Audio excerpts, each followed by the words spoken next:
Hey guys, in this video we're diving into some of the most mind-bending paradoxes ever, ones that can actually change how you see life. Let's get into it. Friendship Paradox. The Friendship Paradox is one of the weirdest and most humbling ideas in social science. It says that your friends, on average, have more friends than you do. At first, that sounds like an insult or a mathematical mistake. But it's real. It's been proven over and over across schools, workplaces, and entire social networks. No matter how popular you are, chances are your friends are even more popular. But how is that possible? It's all about visibility and probability. People with more friends are simply more likely to show up in other people's friend lists. Imagine a room with 10 people. One person has 9 friends, and the others each have 1 or 2. That one popular person will appear on almost everyone's list. So when you average how many friends your friends have, the high friend count people get counted more often, skewing the average upward. It's not just a math trick. It affects how we see ourselves. You might feel like you're socially isolated or less connected, but that feeling might be baked into the structure of the network itself. You're not alone in feeling alone. Everyone's surrounded by people who seem more connected than they are. The system creates the illusion. This paradox doesn't stop at friendships. It appears in many areas. Your co-workers, on average, work longer hours than you. Your neighbors, on average, have higher incomes. Your classmates, on average, get better grades. It's not because you're worse. It's because extreme cases show up more often when you're sampling from multiple sources. The Friendship Paradox reveals something deeply unsettling and profoundly human. We often compare ourselves to the most visible, not the most average. And because of that, we feel less than we are. It's not your fault. It's just how networks work. So next time you feel like you're not measuring up, remember, it might just be the math playing tricks on you. You're not invisible. You're just looking out from a point in the web where everything seems brighter somewhere else. Crocodile Paradox. A crocodile kidnaps a child and tells the desperate parent, "I will return your child only if you can correctly predict what I will do next." The parent quickly replies, "You will not return my child." This sets up a baffling logical trap for the crocodile. If he decides to return the child, then the parent's prediction is proven false, so according to his promise, he should not return the child. But if he chooses not to return the child, the parent's prediction turns out to be true, meaning he must return the child. Either way, the crocodile ends up contradicting his own conditions. This paradox creates a no-win situation for the crocodile. He cannot honor his promise without breaking it at the same time. If he returns the child, the parent's statement is false, so the condition for return isn't met. If he withholds the child, the statement is true, forcing him to return the child, which he refuses to do. This circular problem shows how a condition that depends on the truth of a statement about itself can lead to an irresolvable contradiction. The parent's prediction cleverly forces the crocodile into an impossible bind. The paradox arises because the crocodile's action and the parent's prediction are linked in a self-referential loop where each depends on the other's truth. The crocodile's promise creates a situation where the outcome cannot be decided without breaking the rules that were set. Unlike many simple puzzles, the crocodile paradox digs into how language and promises can fail when they refer back to themselves. The crocodile's dilemma is not just about returning a child. It's about how certain conditions make logical decisions impossible. This paradox illustrates how self-reference can trap reasoning in endless loops of contradiction. In essence, the crocodile's promise is unfulfillable if the parent's prediction challenges it in the right way. The paradox highlights the strange consequences of mixing prediction, promises, and self-reference. It leaves the crocodile stuck, unable to resolve the situation without violating his own word. This problem reminds us that not all promises based on future predictions can be kept, especially when the prediction itself shapes the outcome. The Crocodile Paradox is a striking example of how logic can be twisted by self-reference, leading to situations where no consistent solution exists. Paradox of value. The paradox of value asks a simple but mind-twisting question. Why are diamonds, which are unnecessary for survival, so expensive, while water, which is essential to life, is often cheap or even free? It feels backward. You can survive without ever touching a diamond, but go a few days without water, and you'll die. So how can something so vital be worth so little, while something so useless costs a fortune? This contradiction puzzled philosophers and economists for centuries. Even Adam Smith, the father of modern economics, pointed it out. He called it the diamond-water paradox, and he couldn't fully resolve it.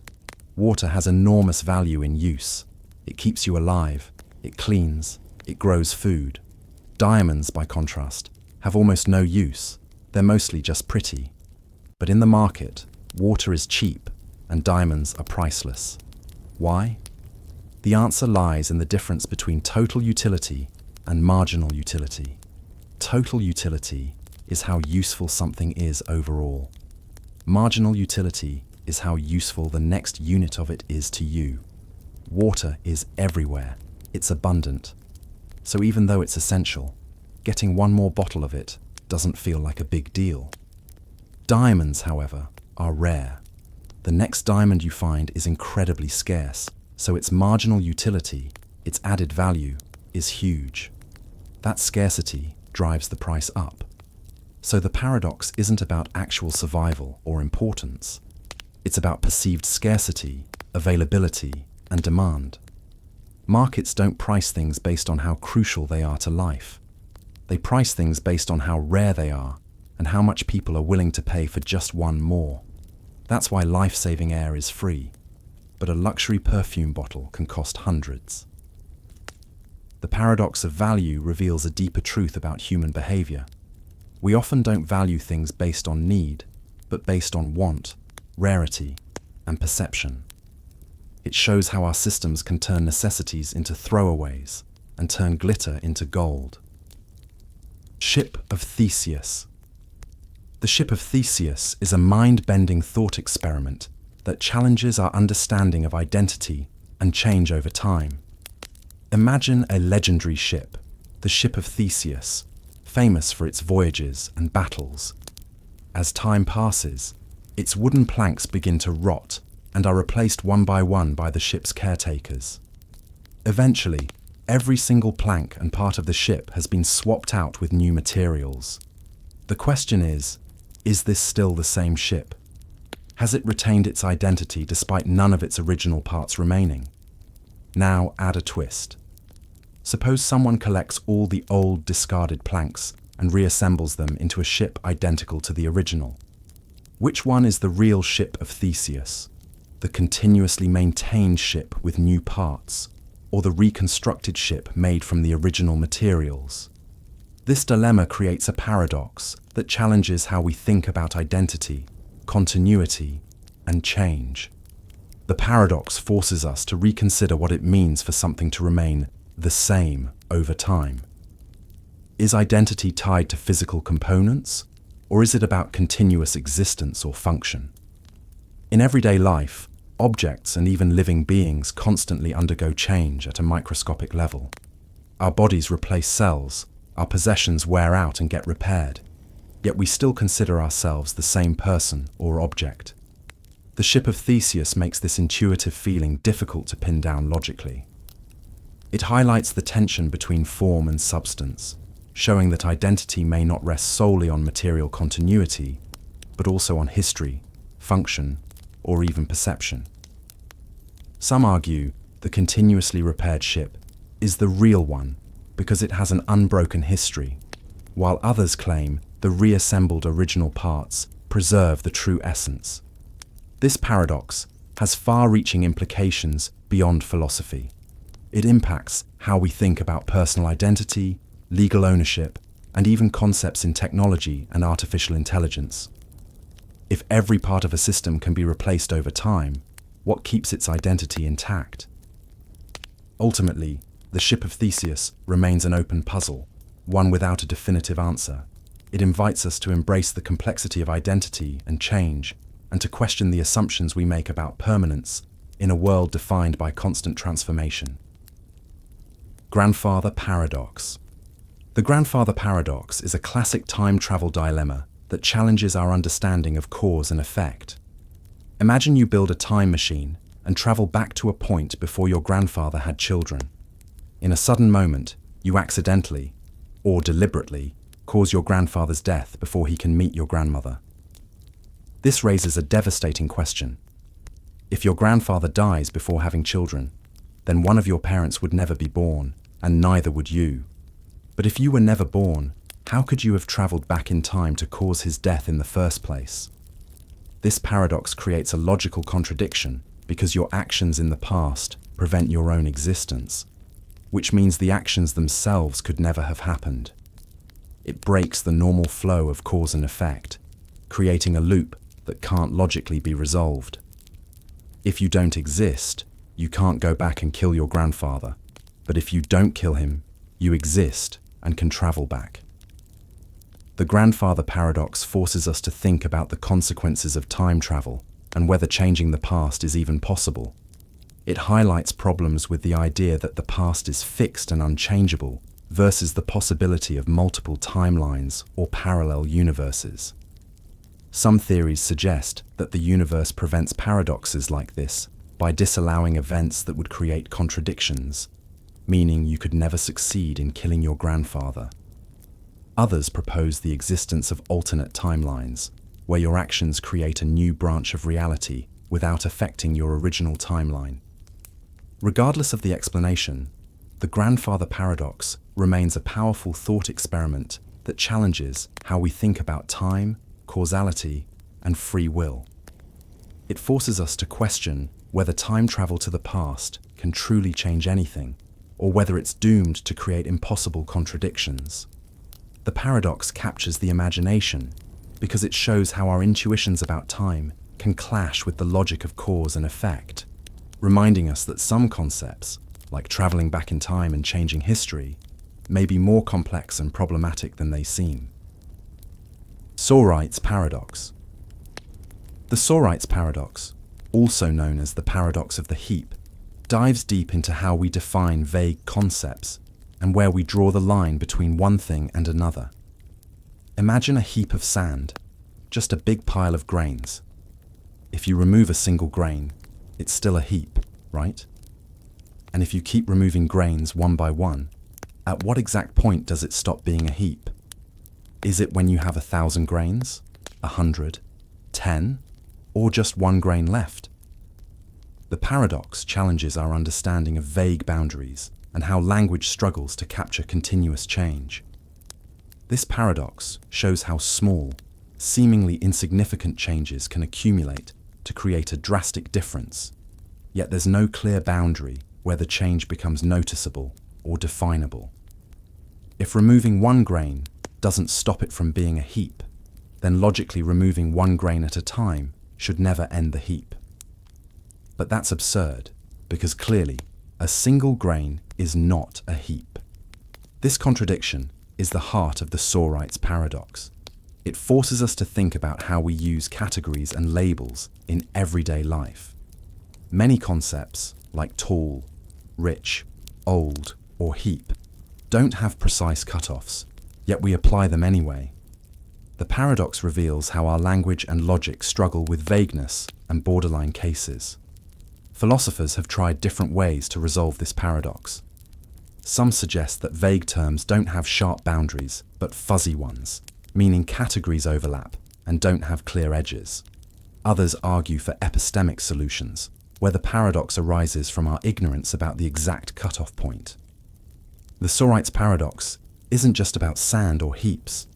It applies to countless real-world situations where definitions and categories are unclear. It challenges the way we think about precision, language, and meaning in a world that is rarely black and white. In the end, the Sorites Paradox reminds us that many things in life exist in shades of grey, and that seeking absolute boundaries can sometimes lead us into logical dead ends. It encourages humility in how we use words and concepts, highlighting the limits of human categorization. Lottery Paradox. The lottery paradox is a clever problem in logic and probability that exposes the uncomfortable space between what we believe is reasonable and what we know to be true. Imagine a fair lottery with 1 million tickets and only one winning number. You look at ticket number 1. You say, "This ticket will lose," and you're almost certainly right. The chance of winning is 1 in a million. Then you look at ticket number 2 and say the same thing, and ticket number 3, and so on. For each individual ticket, it's completely reasonable to believe it will lose. But here's the trap. If you believe that every ticket will lose, then you believe that no ticket will win, which directly contradicts the rule that one ticket will win. So what's going on? You're using solid reasoning for each single case, but when you add them together, they produce a conclusion you know is false. That's the paradox. Reasonable beliefs, when multiplied, can create an unreasonable total. It forces us to ask, can we hold a large set of individually reasonable beliefs if they collectively lead to something we know isn't true? In real life, this problem shows up everywhere. Scientific predictions, legal reasoning, risk assessment. You might think every individual report is likely wrong, but also believe that one of them must be right. It's a conflict between statistical reasoning and certainty. Philosophers have tried to solve this in different ways. Some say we need to adjust how we define belief. Maybe we shouldn't believe anything with even the smallest chance of error. Others say we need to rethink logic itself when it comes to large groups of uncertain truths. But no solution is perfect. The lottery paradox isn't about gambling. It's about the limits of human reason. It shows that even our most rational thoughts can clash when they scale up.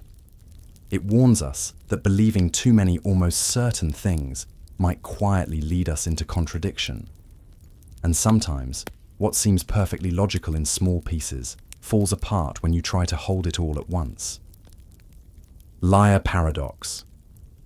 The liar paradox is one of the simplest yet most mind-breaking logical puzzles ever imagined. It begins with a single sentence. This statement is false. At first, it sounds innocent, even obvious. But think about it carefully.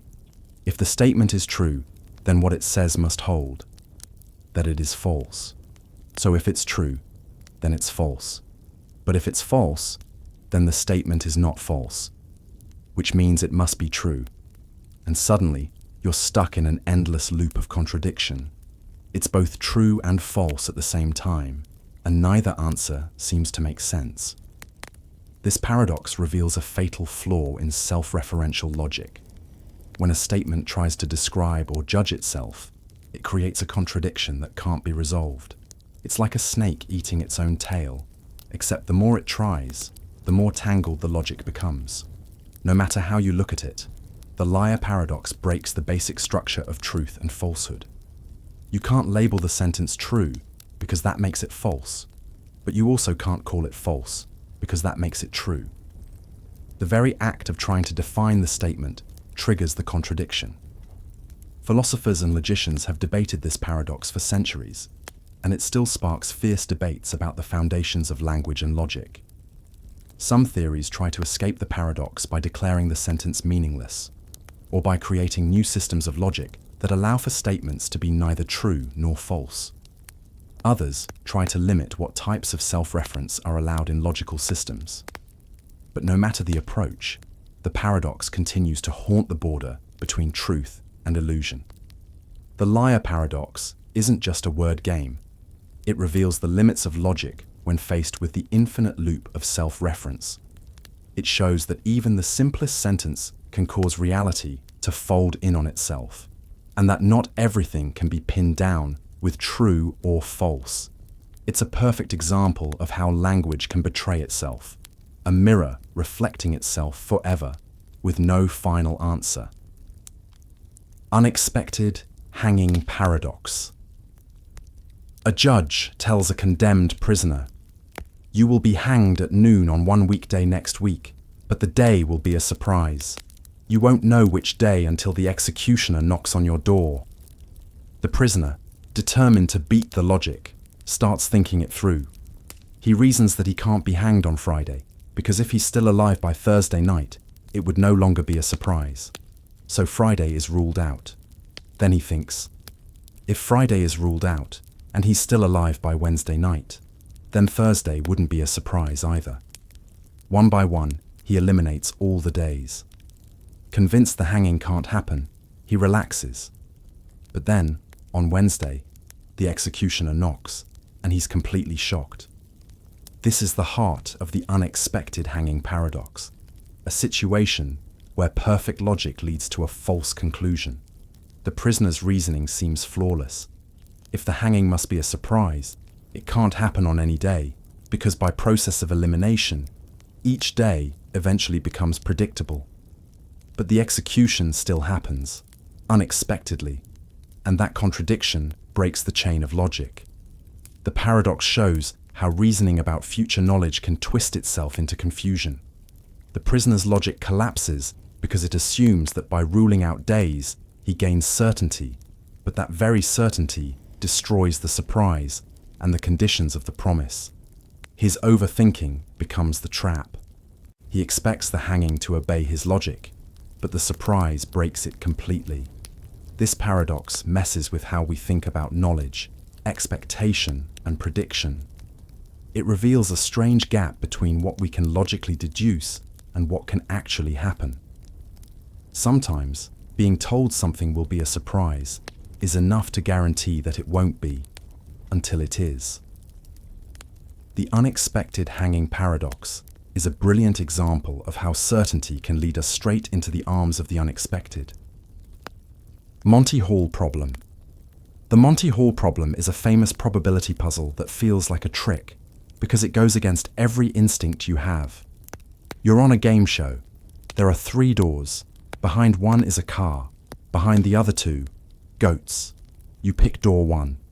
The host, Monty Hall, who knows what's behind every door, opens door 3, revealing a goat. Then he looks at you and asks, do you want to switch to door 2 or stay with door 1?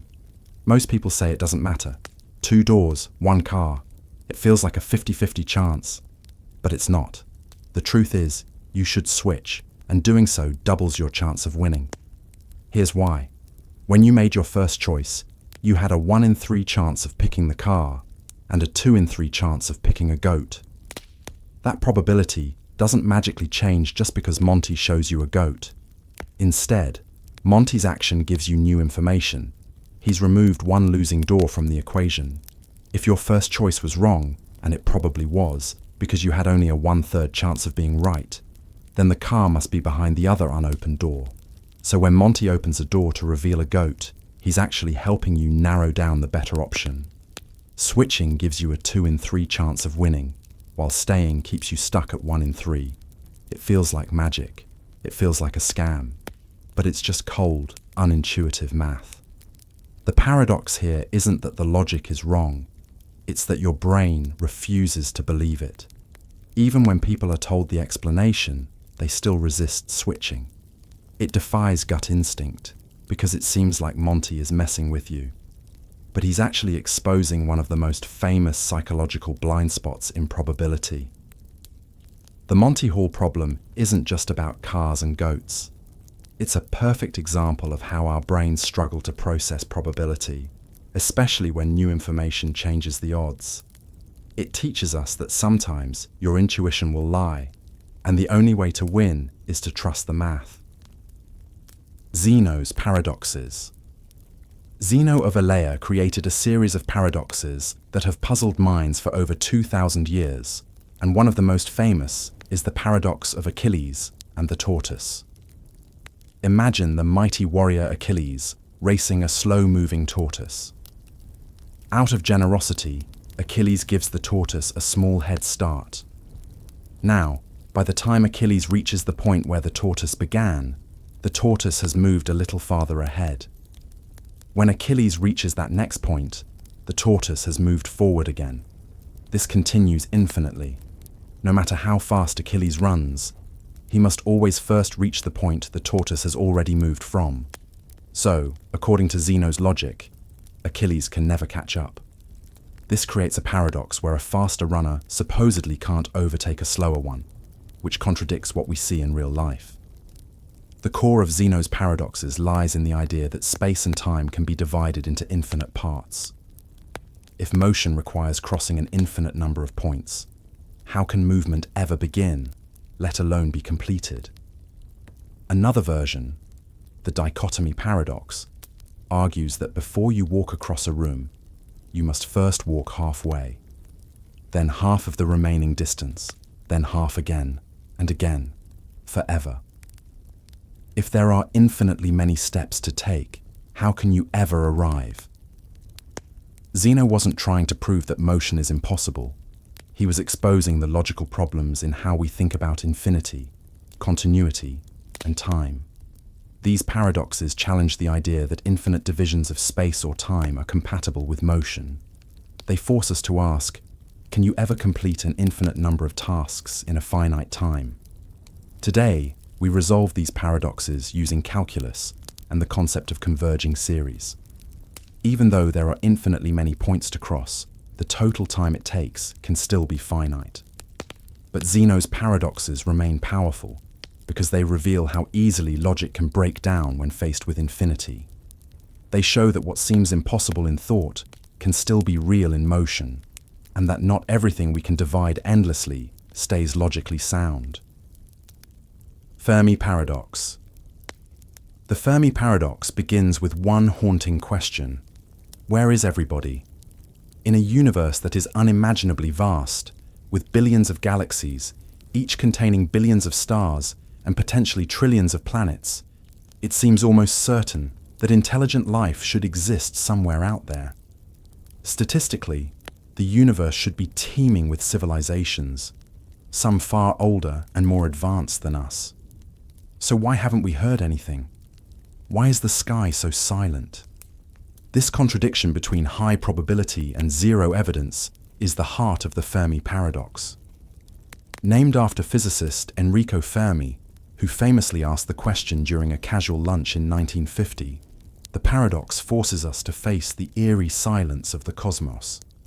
If even a few intelligent civilizations had developed interstellar travel, they would have had millions of years to spread across the galaxy. Yet we see no spacecraft, no signals, no megastructures, no undeniable proof. Just us. There are countless theories trying to explain the silence.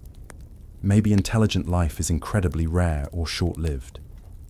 Maybe civilizations self-destruct before they can explore the stars.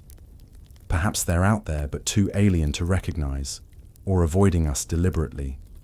Some think we're in a zoo, watched silently. Others believe we're simply too early, or tragically too late. It also raises the terrifying possibility of the Great Filter, some unknown barrier that prevents life from reaching an advanced spacefaring stage. If the filter is behind us, we're lucky survivors. But if it's ahead, we might not survive it. The Fermi Paradox isn't just about aliens.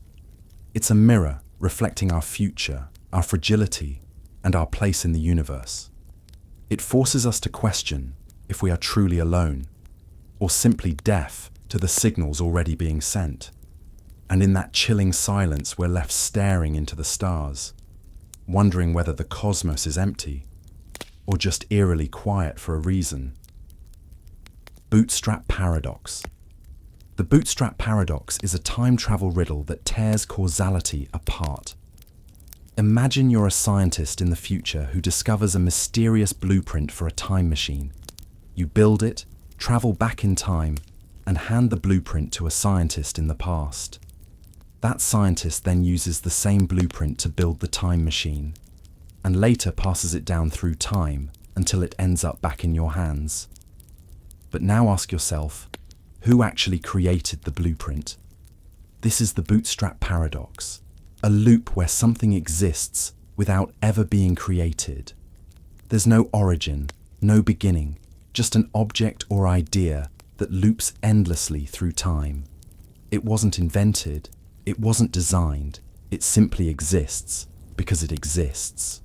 Like pulling yourself up by your own bootstraps, it defies logic and breaks our understanding of cause and effect. It gets stranger. Think about a time traveler who brings back a famous novel, gives it to a young writer in the past, and that writer publishes it under their name. The novel becomes a classic. Years later, that same time traveler reads the book and brings it back in time again. Who wrote it? The traveler got it from the writer. The writer got it from the traveler. The book exists, but it was never created. The Bootstrap Paradox creates a closed loop with no origin point. It shows how time travel, when it interferes with the past, can create realities that defy logic. Information, objects, or people seem to exist with no creation event. They're their own cause and their own effect. It challenges our deepest beliefs about how time works. Can something truly exist without being created? Is history a straight line, or can it fold back on itself and trap things in a loop? The Bootstrap Paradox doesn't just confuse, it forces us to question whether time itself can be trusted. And if causality breaks down, what else might follow? Twin Paradox. The twin paradox is a famous thought experiment from Einstein's theory of relativity that completely warps how we understand time. Imagine two identical twins. One stays on Earth, while the other boards a spaceship and travels near the speed of light. After a long journey, the traveling twin returns home. But when they reunite, something shocking happens. The twin who stayed on Earth has aged much more than the one who traveled. One twin is older, the other barely aged at all. How is that possible? At first, it sounds like science fiction, but it's real science. According to Einstein's special relativity, time isn't absolute. It moves slower the faster you go. To the twin on the spaceship, everything feels normal. But from the perspective of Earth, the traveling twins' time was ticking slower due to their extreme speed. So even though years passed on Earth, only a short time passed on the ship. This is called time dilation. Now here's where it feels like a paradox. From the traveling twins' point of view, couldn't they say that Earth was moving and they were the one standing still? Shouldn't they think their twin on Earth is the one who aged slower? But the symmetry breaks because only the space traveler changed direction, accelerating, turning around, and decelerating, while the Earth twin stayed in a constant frame of reference. That's what makes their experiences different. The twin paradox isn't just a cool story, it's a real effect, proven by atomic clocks flown on airplanes and satellites. Time truly passes differently at different speeds and gravitational fields. The universe doesn't treat time the same for everyone. It bends and stretches based on where you are and how fast you move. This paradox doesn't break physics, it confirms it. And it reminds us that time is not what we once thought. It's not rigid, not universal, and not fair. Two people born at the same moment can live two completely different timelines, simply because of how fast they moved. Barber Paradox. In a strange little village, there is one barber, and he lives by a very strict and simple rule. He shaves all the men in the village who do not shave themselves, and only those men. Every man must be clean-shaven, and there's only one barber to take care of it. If a man shaves himself, the barber leaves him alone. But if a man doesn't shave himself, the barber takes care of it for him. Sounds neat, logical, and organized, until one question brings the whole system crashing down. Who shaves the barber? Now here's where the paradox explodes. If the barber shaves himself, then according to the rule, he must not shave himself, because he only shaves those who don't shave themselves. But if he does not shave himself, then by the rule, he must shave himself, because he shaves all men who don't shave themselves. It's a loop, a contradiction, a logical dead end. The rule, which works perfectly for every other man in the village, completely collapses when applied to the barber himself. This is the essence of the Barber Paradox, a simple, clear setup that becomes impossible when it tries to include itself.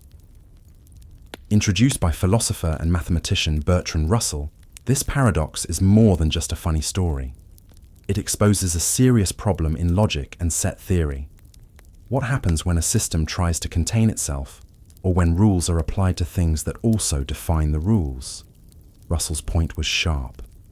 Imagine a set that contains all sets that do not contain themselves. Does that set contain itself? If it does, it shouldn't. But if it doesn't, then by definition it must. That's the same contradiction at the heart of the Barber's dilemma. It reveals the danger of self-reference. When something turns inward and tries to apply its own logic to itself, the whole structure can collapse. The Barber Paradox helped reveal flaws in early attempts to formalize all of mathematics using simple, clean rules. It showed that some definitions are too unstable to hold their own weight. It forced logicians to rethink how systems are built and how to avoid contradictions that arise from within. At first glance, the paradox seems like a small brain teaser, but underneath, it challenges the very structure of logic itself. It teaches us that even rules that seem perfect on the surface can contain deep contradictions if we don't think carefully about where they apply and where they shouldn't. The Barber's dilemma isn't just about shaving, it's about the limits of reason, the edge of paradox, and the chaos that can hide inside perfect logic. Black hole information paradox. The black hole information paradox is one of the deepest and most unsettling mysteries in theoretical physics. It begins with a question that sounds innocent. What happens to information when something falls into a black hole? Not just matter, information. The position, structure, and identity of everything that crosses the event horizon.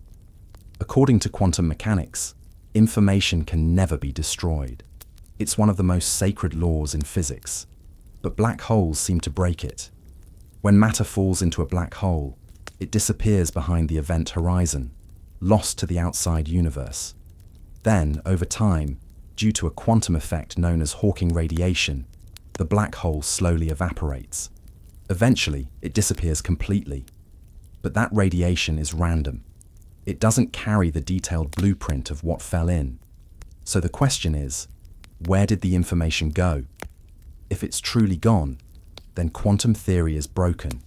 If it's not gone, then black holes aren't as simple or silent as we thought. This paradox throws two pillars of physics into direct conflict. General relativity says the information is gone forever. Quantum mechanics says that can't happen. And the tension between these two theories has haunted physicists for decades. If information can be destroyed, then so can predictability. The universe becomes fundamentally unknowable. Stephen Hawking himself wrestled with this paradox. At first, he argued that the information was truly lost. Later, he changed his stance, suggesting the information might be encoded somehow in the Hawking radiation, scrambled but not destroyed. Others propose that it's stored on the event horizon itself, like a giant cosmic hologram. Still others think the information leaks out slowly, or that reality splits into multiple branches. There's no final answer yet. But this paradox does something rare. It sits right at the collision point between gravity, quantum mechanics, and thermodynamics, pointing toward a deeper theory that we don't yet understand. It asks whether the universe is truly logical and reversible, or whether there's a place where knowledge, real knowledge, can fall in and never return. The black hole. Information paradox is more than a puzzle about stars collapsing. It's a crack in the wall of our most trusted theories, and whatever lies beyond it may reshape our entire understanding of space, time, and reality itself. Paradox of tolerance. The paradox of tolerance asks a disturbing but necessary question. What happens when a society becomes so tolerant that it tolerates intolerance itself? At first, tolerance seems like a pure virtue, the idea that everyone should be free to express their views, no matter how different or unpopular. But what if some of those views seek to destroy the very freedom that allowed them to be voiced? What if tolerance gives room to ideologies that aim to silence others, suppress rights, or dismantle the system that protects expression? This paradox was introduced by philosopher Karl Popper. He argued that if a tolerant society is tolerant without limit, its very tolerance can be exploited by the intolerant. Those who reject tolerance, if left unchecked, can gain enough power to silence those who disagree with them, using the tools of freedom to destroy freedom itself. So Popper's solution was bold. In order to maintain a tolerant society, we must be intolerant of intolerance. It feels backwards. Tolerating everything sounds noble, fair, and open-minded. But the paradox reveals a hidden threat. Absolute tolerance can lead to its own death. If hate, bigotry, or oppressive ideologies are protected under the banner of tolerance, they may grow strong enough to end the very openness that sheltered them. The paradox doesn't say we must silence every opposing view. It draws a line between disagreement and destruction, between people who argue within the rules of civil society and those who want to break those rules entirely. Popper warned that once the intolerant no longer use reason and instead resort to violence or propaganda, they must be denied the platform to destroy tolerance altogether. This idea is more than theory. It plays out in real societies.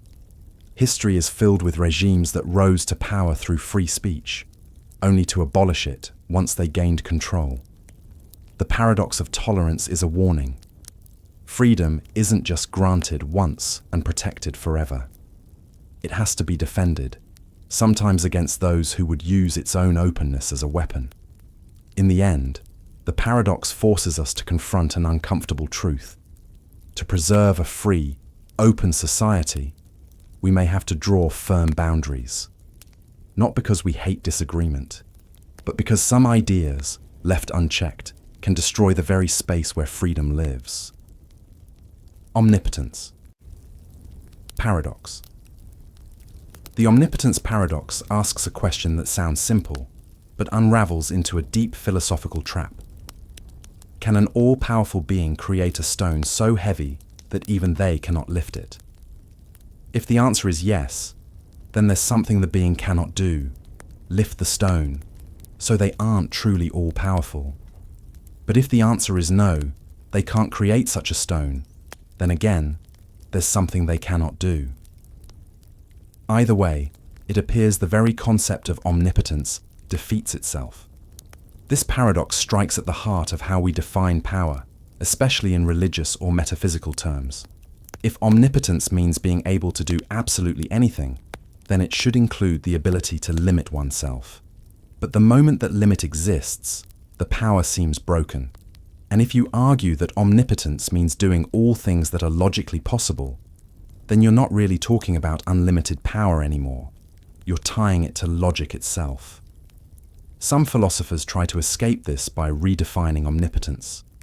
They say an all-powerful being can do anything that's not logically contradictory, and that creating a stone too heavy to lift is a meaningless task like drawing a square circle. But even then, we're admitting that some things can't be done, not because of weakness, but because they're nonsense. Still, others argue that a truly omnipotent being might exist beyond logic, where contradiction itself isn't a limitation. But if logic breaks, so does our ability to understand anything at all. The Omnipotence Paradox doesn't just challenge theology, it challenges language. It shows how human words, when pushed beyond their limits, collapse into contradictions. All-powerful sounds clear, until you try to test it with extreme examples, and suddenly, meaning evaporates. Power defined without limit becomes a loop.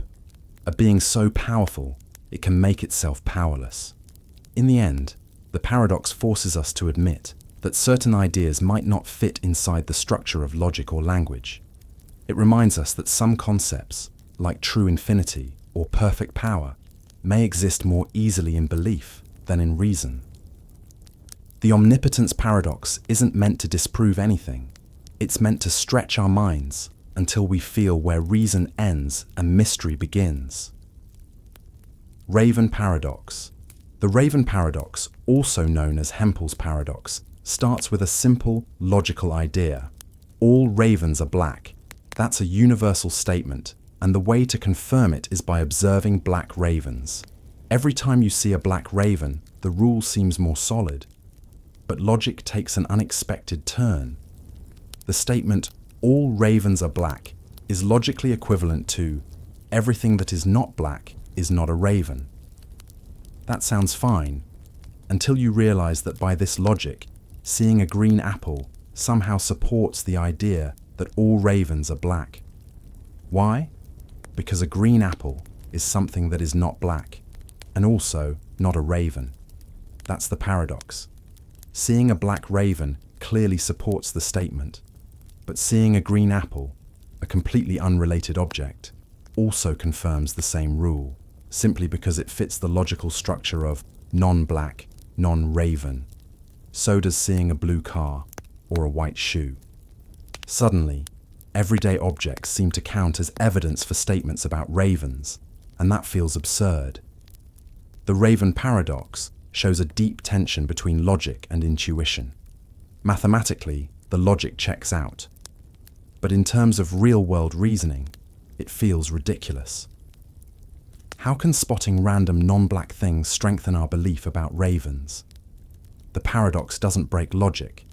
It exposes the gap between formal logic and how we actually gather knowledge. In theory, every object that isn't a raven and isn't black slightly increases the odds that all ravens are black. But that's not how humans think. Some have tried to resolve the paradox using probability and Bayesian reasoning, arguing that a green apple adds such a tiny amount of confirmation that it's basically negligible. Others accept that logical equivalence doesn't always match how we evaluate evidence in reality.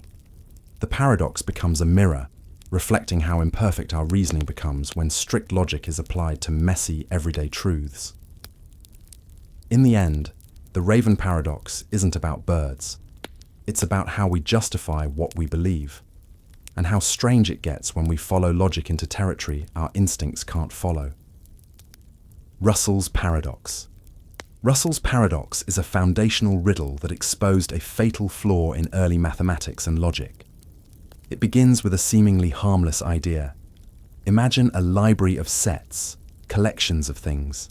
Some sets contain themselves, like the set of all sets, which obviously includes itself. Other sets don't contain themselves, like the set of all cats. It's not a cat, so it doesn't contain itself. Now imagine a very peculiar set, the set of all sets that do not contain themselves. Here's the paradox. Does this set contain itself? If it does contain itself, then it must follow the rule. It only contains sets that don't contain themselves, so it shouldn't contain itself. But if it doesn't contain itself, then by definition, it must contain itself, because that's exactly what it does. It contains sets that don't contain themselves. No matter how you look at it, you fall straight into contradiction. This self-referential loop shattered the idea that all sets could be treated the same way in mathematics. Bertrand Russell introduced this paradox in 1901, and it caused chaos in the foundations of logic and set theory. At the time, people believed you could define any set by just describing it, but Russell's paradox showed that some sets lead directly to contradiction, and that mathematics needed stronger rules to avoid this collapse. It's not just an abstract issue. The Barber Paradox is a simplified version of Russell's idea, a barber who shaves everyone who does not shave themselves. Does he shave himself? Same contradiction. These paradoxes show how quickly logic crumbles when it tries to define things using themselves as part of the definition. To fix the problem, mathematicians developed more sophisticated systems like Zermelo-Fraenkel set theory, which avoid these paradoxes by placing strict rules on how sets can be built. They banned certain self-referencing definitions to preserve consistency. Russell's paradox taught us that not everything that can be imagined or described can exist logically. Some ideas, when allowed to fold in on themselves, explode into contradiction. It marked a turning point in the philosophy of mathematics, forcing thinkers to confront the strange limits of logic when faced with infinite recursion and self-reference. Newcomb's Paradox. Newcomb's Paradox is a psychological and philosophical mind-bender that puts free will, prediction, and decision-making in direct conflict. You're presented with two boxes. Box A is transparent and contains $1,000. Box B is opaque. You can't see inside, but you're told it contains either $1 million or nothing. You have two choices. Take only Box B, or take both Box A and Box B. But here's the twist. A super-intelligent being, call it the predictor, has already predicted what you'll choose. If it predicted you'd take only Box B, it put $1 million in it. If it predicted you'd take both boxes, it left Box B empty. Now you're standing in front of the boxes. What do you do? If the predictor is highly accurate and has never been wrong, then you have every reason to believe that if you take only Box B, it contains the $1 million. But your logical brain screams, take both boxes. The predictor has already made its decision. What's in Box B is already fixed, so why not take the extra $1,000 too? But here's the paradox. The people who take only Box B tend to walk away with $1 million. The ones who take both usually end up with just $1,000. So which matters more? What's already decided, or what kind of person the predictor expects you to be? Do you act based on past logic, or do you treat yourself as part of a pattern the predictor can anticipate? Newcomb's paradox puts reason and strategy at war. Game theory says, take both. You're guaranteed more. But decision theory says, if the predictor is always right, your choice is being used to decide the past. It's as if the future determines the past, and choosing differently might mean the past would have been different too. It forces you to question free will, determinism, and the very meaning of rational choice. Can you change what already exists? Or are you just playing a role in a pattern so predictable that your choice was never yours to begin with? The paradox doesn't offer a clear answer, but it leaves you standing there, hand over the boxes, realizing that even choosing can feel like being chosen. Temporal Paradox. The Temporal Paradox, also known as a time travel causality paradox, deals with one of the most mind-twisting questions in science fiction and theoretical physics. What happens when an action in the past changes the conditions that made that action possible in the first place? Imagine you travel back in time and accidentally destroy the laboratory where time travel was first invented, before it was ever completed. If the machine was never built, how did you go back in time to destroy it? This is the core of the temporal paradox. Cause and effect are reversed, and the effect erases the cause. It's a closed loop where the timeline collapses on itself. You being in the past depends on events that no longer happen because of your actions. It's like pulling a thread that unravels the very shirt you're still wearing. The paradox traps logic in a loop that has no stable solution. There are dozens of variations. You meet your younger self and influence your own future decisions. You give a famous scientist an idea that they later write about, which is how you learned it in the first place. Or you go back to warn someone about a tragedy, but by preventing it, remove the reason for your journey entirely. The result is the same, a contradiction born from interfering with the timeline. Some theories attempt to solve it by invoking the idea of self-consistency. Any action you take in the past was always part of history, so you never truly change anything. You just fulfill what already happened. Others lean on the multiverse theory, where changing the past creates an alternate timeline, so your original timeline remains untouched.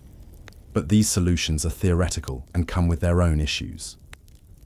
The temporal paradox doesn't just challenge physics, it challenges logic, choice, and even identity.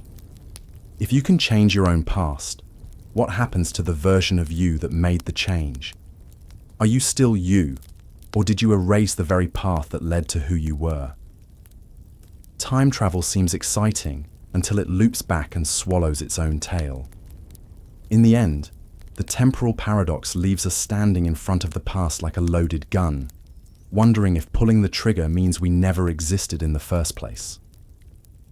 The paradox of free will. The paradox of free will asks a question that has haunted philosophers, theologians, and scientists for centuries. If everything in the universe follows cause and effect, do we actually have the freedom to choose anything? Every thought you have, every action you take, could just be the result of prior causes, your upbringing, your biology, the wiring of your brain. So if your decisions are just the natural outcome of everything that came before, where's the freedom in that? On the surface, we feel like we're making choices all the time. You chose what to eat, what to wear, when to speak. But zoom out, and you start to see that all those choices might have been determined long before you made them. If we live in a deterministic universe, where every event is the consequence of previous events, then our actions might be nothing more than dominoes falling, one after another, with no real agency in between. But here's where the paradox deepens. If you say the universe isn't deterministic, that randomness or chaos allows free will to exist, you run into another problem. If your actions are random, they aren't really yours either. They're just happening, like a coin flip. So if everything is determined, you're not free. But if everything is random, you're still not in control. Either way, true freedom slips away. This paradox strikes at the core of what it means to be a human being. Are we responsible for our actions? Can we be blamed or praised if everything we do was always going to happen, or if it's just random chance? Some philosophers argue that free will and determinism can coexist in a theory called compatibilism. They say free will is just acting according to your own motives, even if those motives were shaped by forces you didn't choose. Others reject that idea, saying real freedom requires the ability to have done otherwise. The paradox of free will forces us to look in the mirror and ask, are you truly the author of your life, or just the narrator of a story already written? And if freedom is just an illusion, does that make it any less powerful? Paradox of place. The paradox of place comes from ancient Greek philosophy and digs into a seemingly innocent question. Where is everything? At first it sounds simple. Everything is in a place. But then comes the twist. If everything is in a place, then that place itself must also be somewhere. So what contains the place? Another place, and then what contains that one? The paradox creates an infinite chain. Every place must exist within another place, and so on forever, with no starting point and no final boundary. This paradox is often credited to Zeno and the Eleatic school, and it targets our understanding of space, containment, and limits. If every place requires another place to exist in, there's no ultimate outside, no final location where things just are. Instead, we're thrown into an infinite regress of spaces within spaces, a nesting doll of universes that never ends. And if that's true, how can anything be said to exist in a fixed, real location at all?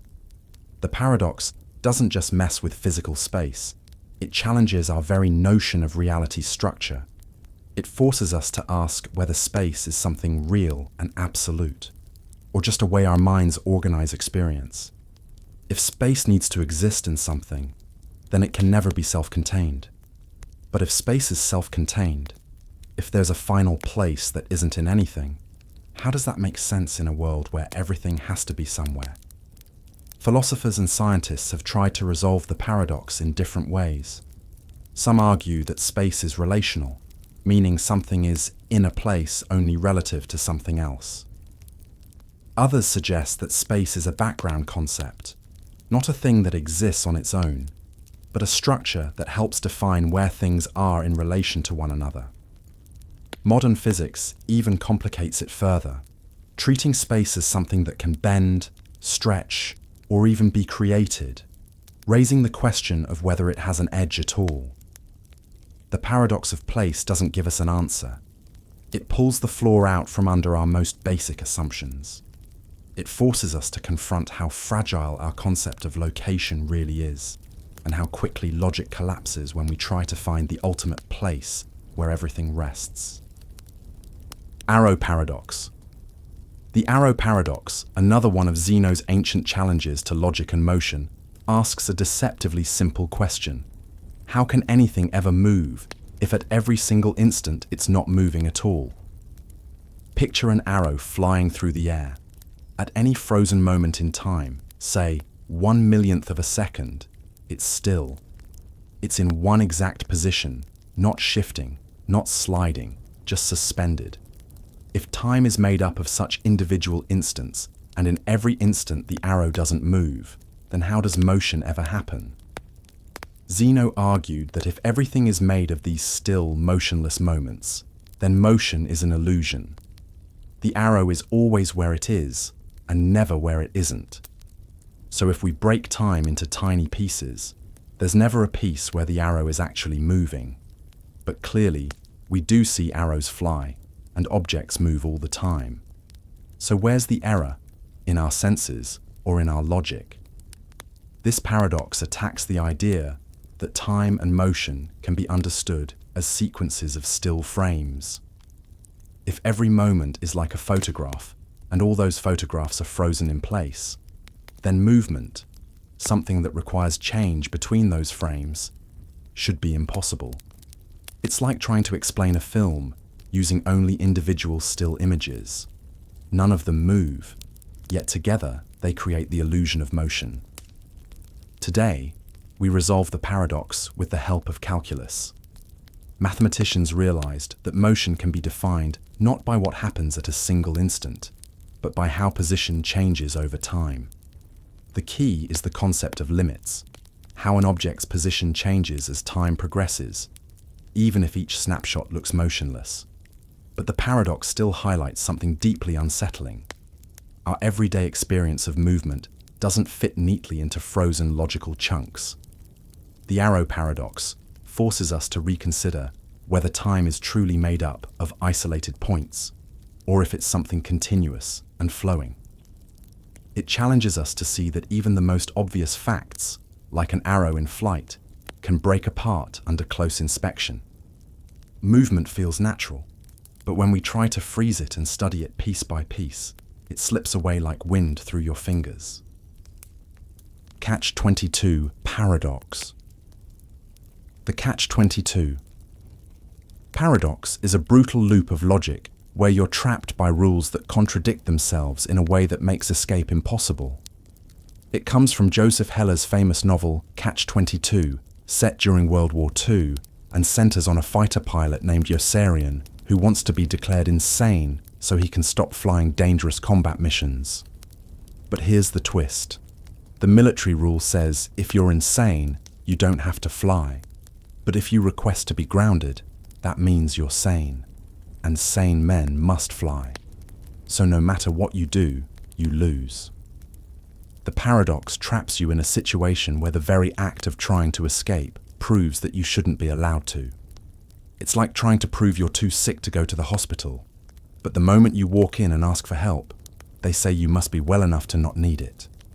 Every choice confirms its own contradiction. The rules are structured so that any attempt to get out only forces you deeper in. Catch-22 isn't just fiction. It's a real, chilling reflection of how systems can be designed to be self-protecting and self-justifying. Bureaucracies, institutions, governments, and even some social structures can create rules that circle in on themselves, giving people no logical path to freedom. You're stuck, not because you've done something wrong, but because the logic of the system refuses to allow a way out. It also applies to real-life struggles, needing experience to get a job, but needing a job to get experience, or having to prove your innocence, but being denied the means to do so because you're already treated as guilty. It's logic turned into a cage, where every exit leads back to the entrance. The Catch-22 paradox is terrifying because it feels so familiar. It shows how power structures can trap people with rules that appear rational but are actually designed to be impossible to beat. It's not about lack of intelligence or effort. It's about being caught in a design meant to make you lose. And the worst part, the more clearly you understand the trap, the tighter it closes. Paradox of hedonism. The paradox of hedonism is the strange truth that the more you chase happiness directly, the more it seems to slip through your fingers. It's the idea that if your main goal in life is to be happy, and every action you take is calculated toward achieving pleasure or joy, you ironically end up feeling more empty, less satisfied, and further away from what you were after in the first place. Happiness, like a shadow, follows, but only when you're not looking straight at it. The paradox comes from the observation that people who constantly ask themselves, "Am I happy yet?" are often the most miserable. They measure every moment, every relationship, every experience by how much joy it gives them. And in doing so, they turn life into a scoreboard that never satisfies. The pursuit becomes mechanical, obsessive, and full of pressure. As a result, the happiness they crave becomes unreachable. Philosopher John Stuart Mill, who supported utilitarianism, the idea that happiness is the greatest good, was one of the first to recognize this problem. After a deep personal crisis, he admitted that happiness cannot be pursued directly, but is often found as a byproduct of living well, pursuing meaningful work, helping others, learning, creating, loving. When your focus is on something outside yourself, joy tends to appear on its own. But when your focus is on chasing joy itself, it runs away. The paradox of hedonism reveals something profound about the human mind. We are not built to be happy by force. We need purpose, struggle, connection, and growth, not just pleasure. It's why people feel more fulfilled after hard work, after helping others, or after reaching goals that took effort, not just after indulging in comfort. Happiness is real, but it's a side effect, not a trophy. In the end, this paradox is a warning and a guide. If you want to be happy, don't aim straight at it. Aim at something real, something bigger than yourself. Because happiness comes not to those who demand it, but to those who forget about it long enough to live. Boltzmann Brain Paradox. The Boltzmann Brain Paradox is one of the strangest and most disturbing ideas in modern cosmology. It begins with a question about entropy, the tendency of the universe to move from order to disorder. Physicist Ludwig Boltzmann once proposed that the low entropy, highly ordered universe we see today could have come from a rare random fluctuation out of chaos. But that idea leads to a terrifying conclusion. If the universe could randomly produce something as vast and structured as galaxies, planets, and life, then it should be far more likely to randomly produce just a single brain, fully formed, with false memories and thoughts, floating alone in a sea of chaos. This imagined entity is called a Boltzmann brain, a conscious mind that popped into existence purely by chance, with no body, no world, no past, just the illusion of a past and the belief that it's part of a real universe. And here's the paradox. If such brains are more probable than real universes, then statistically, you are more likely to be a Boltzmann brain than a real human in a real world. But that can't be true, can it? The paradox breaks our trust in logic, probability, and even our own consciousness. If random fluctuations are the explanation for everything, then our own minds become deeply unreliable. Maybe your memories, your surroundings, everything you're experiencing, it's all just the result of a freak moment in an eternal chaos. There's no earth, no stars, no past. Just a flash of thought before you vanish again. Physicists and philosophers recoil from this possibility. Some say the idea is so absurd that any theory predicting Boltzmann brains must be wrong. Others argue that our universe must be structured in a way that avoids producing them more frequently than real observers like us. But no one has a solid answer.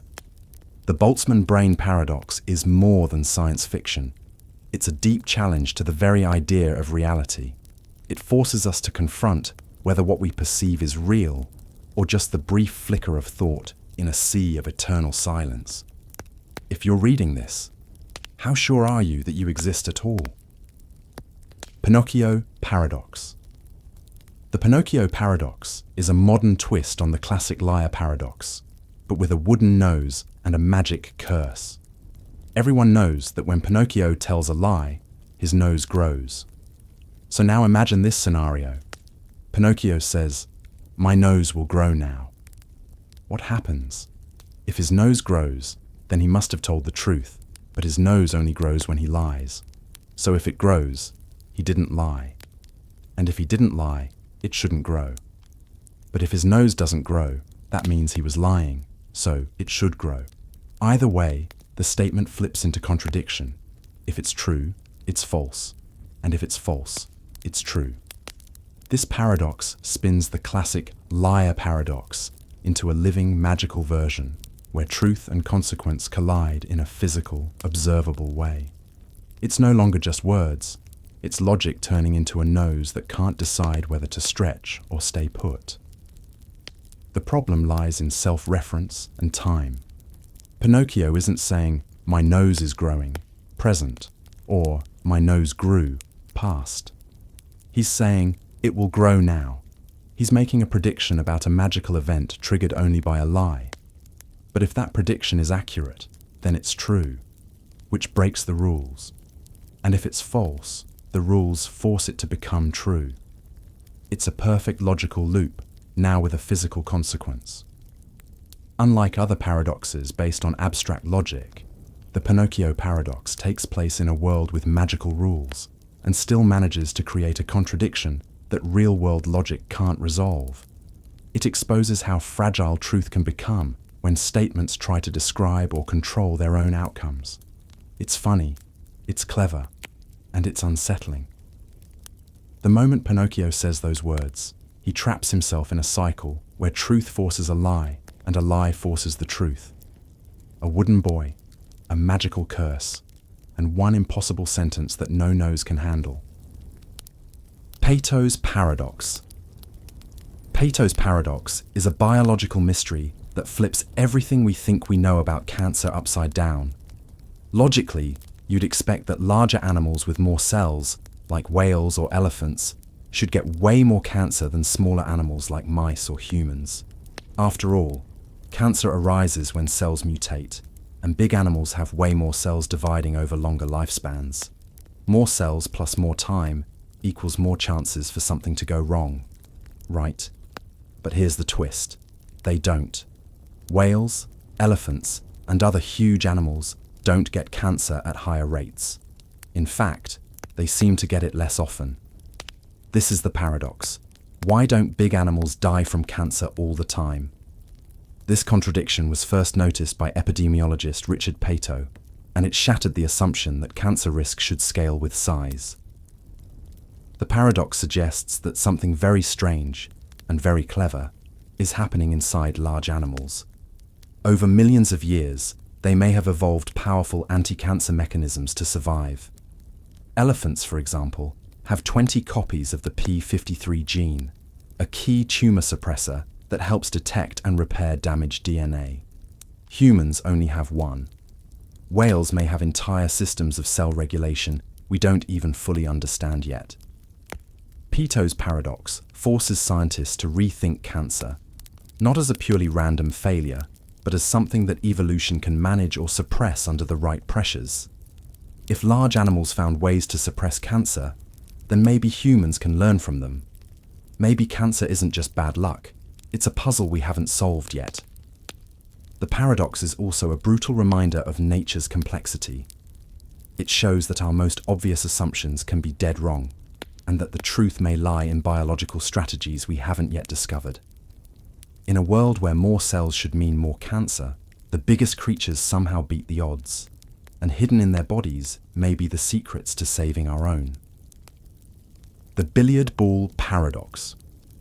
The Billiard Ball Paradox is a wild thought experiment in theoretical physics that uses time travel to smash logic into pieces, literally. Imagine a special kind of tunnel called a closed time-like curve, something predicted by Einstein's theory of general relativity under extreme conditions. In this setup, time bends so much that an object, say, a billiard ball, can travel through the tunnel and come out in the past before it entered. Now imagine you shoot a billiard ball toward the mouth of this tunnel. It enters, warps through time, and comes out a few moments earlier, just in time to collide with its past self before it enters the tunnel. Now the paradox hits. What happens if the collision stops the original ball from entering the tunnel at all? If the ball never enters, then it never emerges from the past to stop itself. But if it never gets stopped, then it does enter the tunnel and go back in time, meaning it will stop itself.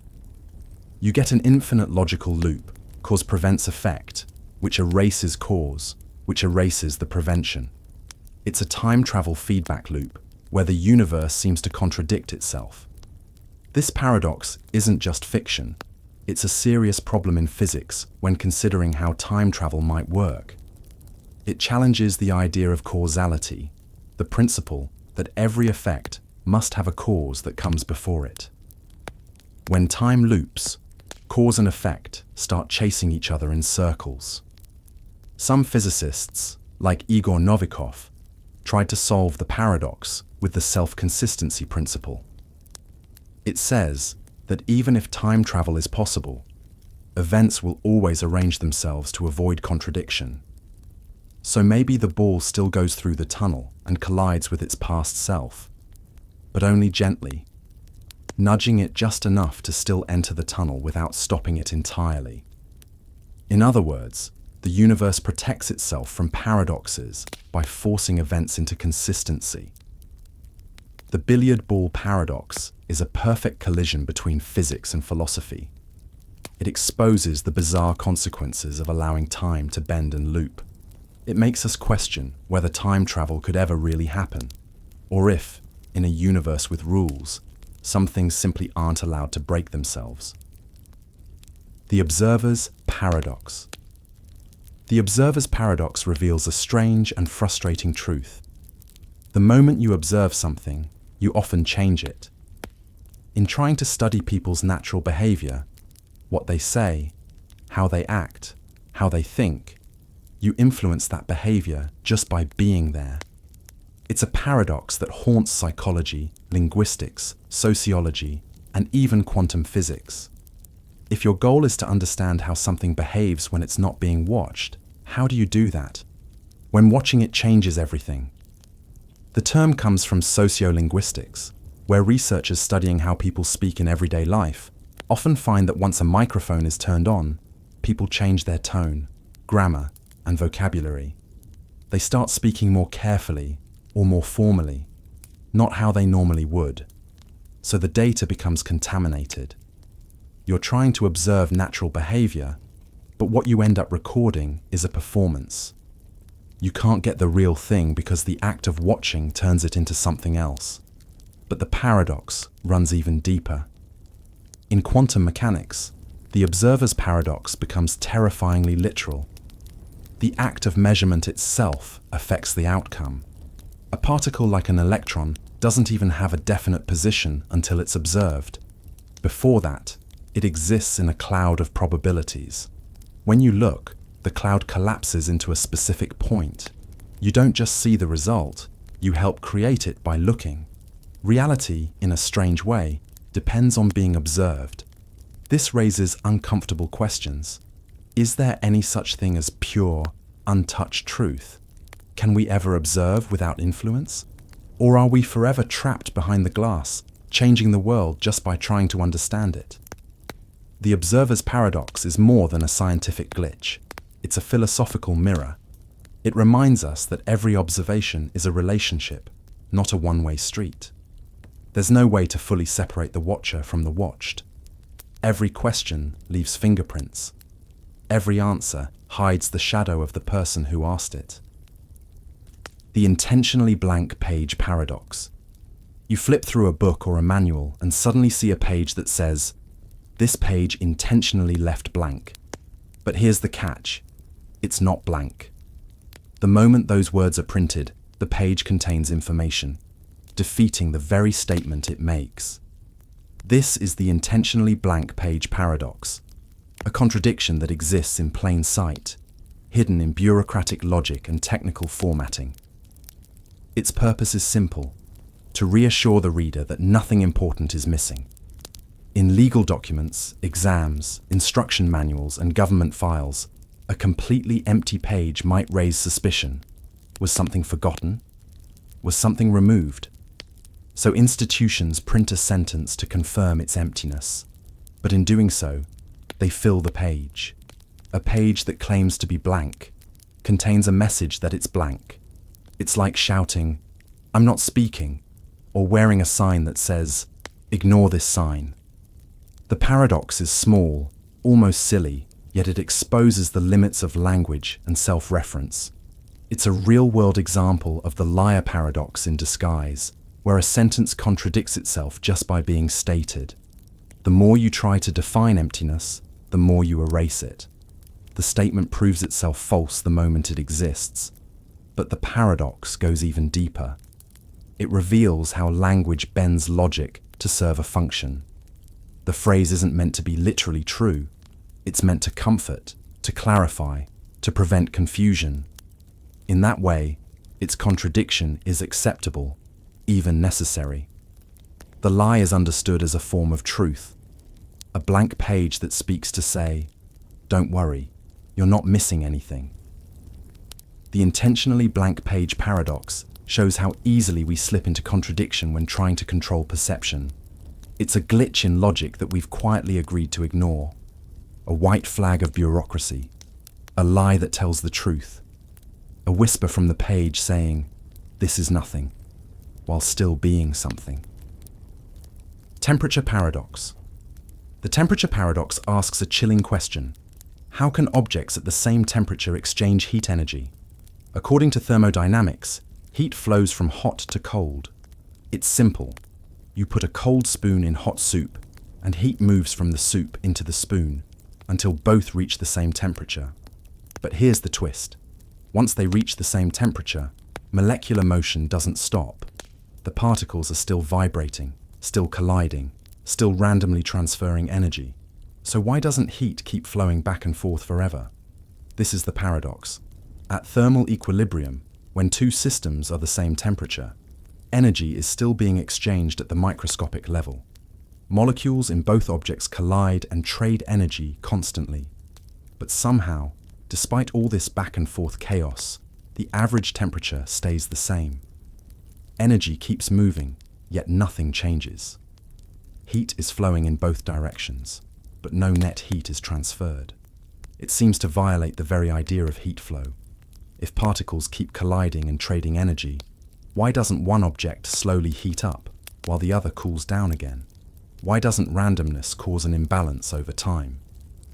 The paradox breaks open our everyday idea of heat as a one-way flow, revealing a deeper truth. Temperature isn't about individual particles. It's about statistical balance. Thermal equilibrium doesn't mean energy has stopped moving. It means that on average, the energy going out equals the energy coming in. The randomness averages out perfectly. For every particle that transfers more energy to its neighbor, there's another doing the reverse. It's like two people tossing coins endlessly, each winning and losing, but neither getting richer or poorer over time. The temperature paradox shows us that equilibrium doesn't mean stillness. It means balance in motion. It reveals how nature can be wildly active underneath a surface that seems calm. Heat isn't a thing that stops. It's a storm that hides its fury behind perfect statistical order. And in that calm, we find a paradox. Motion without change.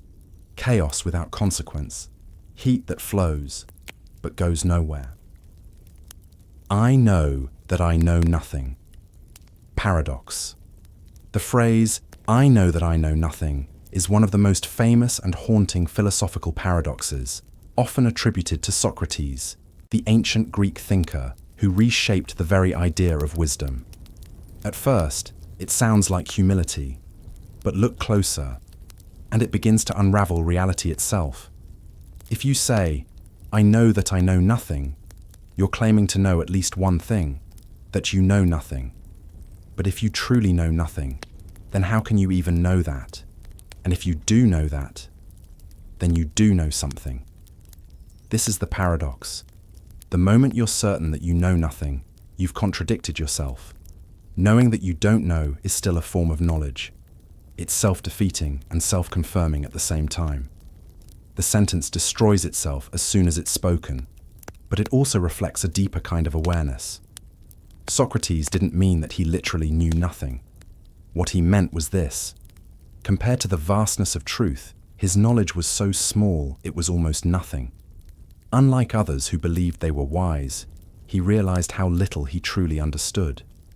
That realization, the deep awareness of one's own ignorance, is what made him wiser than the rest.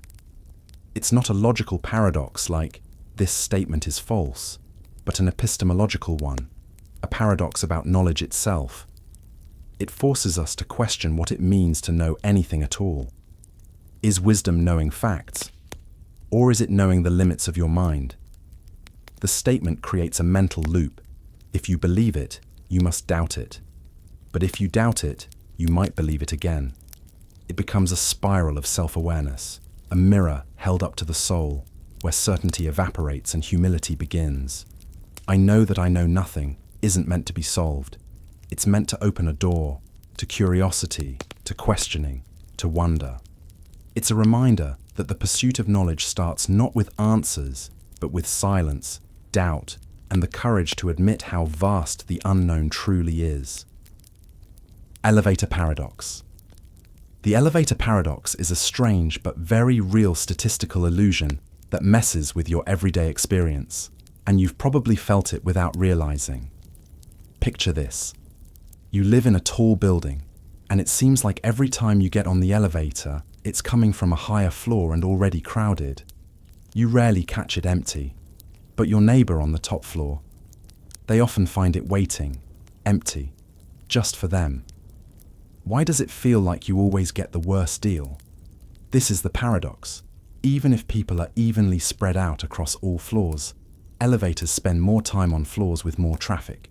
And because the elevator carries more passengers from busier floors, those passengers are more likely to notice and remember the experience. So, even though each floor is treated equally by the system, your experience of the elevator is not equal. It feels biased. Mathematically, this is a version of sampling bias, the same phenomenon behind the friendship paradox, where your friends seem to have more friends than you. It's not because you're unlucky, it's because people with more friends are more likely to show up in your sample of friends. Similarly, floors with more people, or with more stops, dominate your experience of the elevator, making it feel like the elevator is never on your side. Even worse, the lower your floor, the more likely the elevator is to be full when it gets to you, because it's already picked up passengers from the higher, busier levels. You're not imagining it. The system is working fairly overall, but your position in the system distorts your perception of it. The elevator paradox reveals a subtle truth about reality. What we experience most often can feel like a universal truth, even when it's just the result of probability. It shows how easily our sense of fairness or frustration can be shaped by invisible forces, biases hidden in patterns we don't see. So next time you're waiting too long for the elevator and it's full when it arrives, remember, you're not cursed.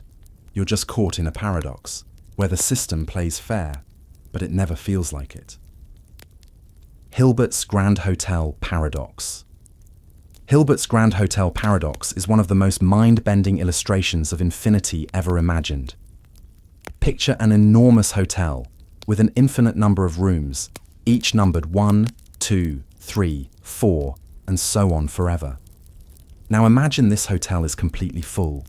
Every single room has a guest, no vacancy. But then, a new guest arrives at the front desk, and the manager smiles and says, "No problem, we have room." How is that possible?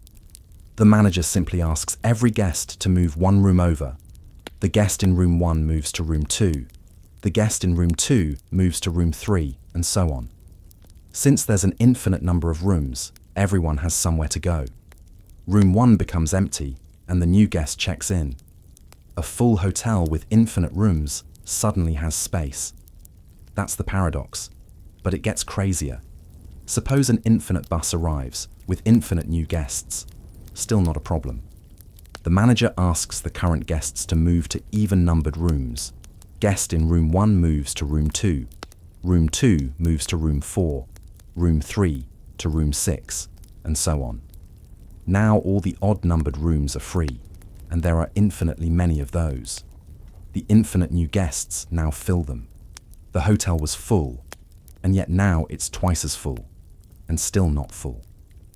This paradox, created by mathematician David Hilbert, reveals how infinity breaks our normal rules of logic. In the finite world, full means full. But with infinity, adding more doesn't always mean overflow. You can subtract infinity, add infinity, rearrange infinity, and still have infinity. It obeys its own strange mathematics.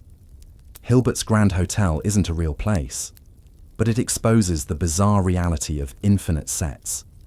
It teaches us that in mathematics, infinity is not a number, it's a concept, and it doesn't follow the rules we're used to. The paradox doesn't show a flaw in logic. It shows a truth so strange, it feels like a contradiction. In the Grand Hotel, full doesn't mean full. Empty doesn't mean empty. And infinity, it means there's always room for more. Birthday Paradox. The birthday paradox is one of the most surprising results in probability theory. It defies all your instincts. It asks, how many people need to be in a room for there to be a 50% chance that at least 2 of them share the same birthday? Most people guess something like 100 or 183. After all, there are 365 days in a year, so shouldn't it take a huge group? The answer? Just 23 people. That's right. With only 23 people in the room, there's already a greater than 50% chance that 2 people share a birthday.